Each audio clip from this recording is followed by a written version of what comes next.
Kıymetli hemşehrilerim, siyasetten bıkar hale getirildiğinizi çok iyi biliyorum ve sizleri haklı buluyorum. Çünkü maalesef siyaset sizin beklentilerinizi karşılamadı. Halka rağmen siyaset değil, halkla beraber siyaset nasıl yapılırmış? Hep beraber bunu ispatlayalım.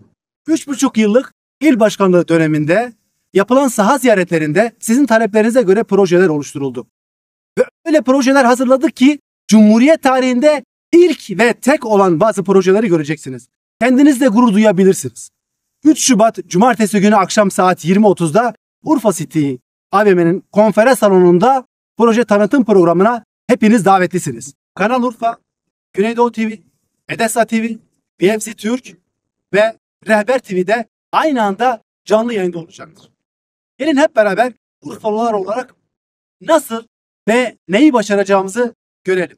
Bu memleketin sahibi Urfalılardır. Bu memleketin ağası da sizsiniz. Bu memleketin paşası da sizsiniz.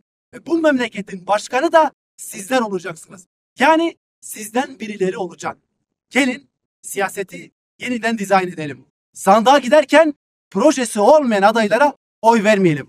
Urfa'nın geleceği için projesi olan en iyi adaya oy verelim ki Şanlıurfa daha da iyi yol kat etsin. Tüm Urfalılar olarak bir araya geleceğiz ve öyle bir belediyecilik anlayışı ortaya koyacağız ki biz bu belediyeyi akıl, bilim, kültür, istişare ve adaletle yöneteceğiz.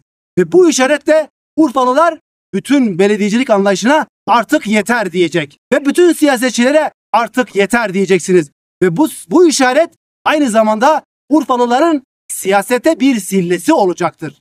Bu işareti unutmayalım. Seçim süreci boyunca bu işareti sık sık olarak bütün Urfalılar, çocuklar, gençler, yaşlılar, herkes bu işareti kullanacak ve bu işareti her yerde göreceksiniz. Gelin hep beraber Urfa'nın geleceği için artık yeter diyelim. Proje tanıtım gününü bekleyelim ve ondan sonra oturalım. Hep beraber yeni bir karar verelim.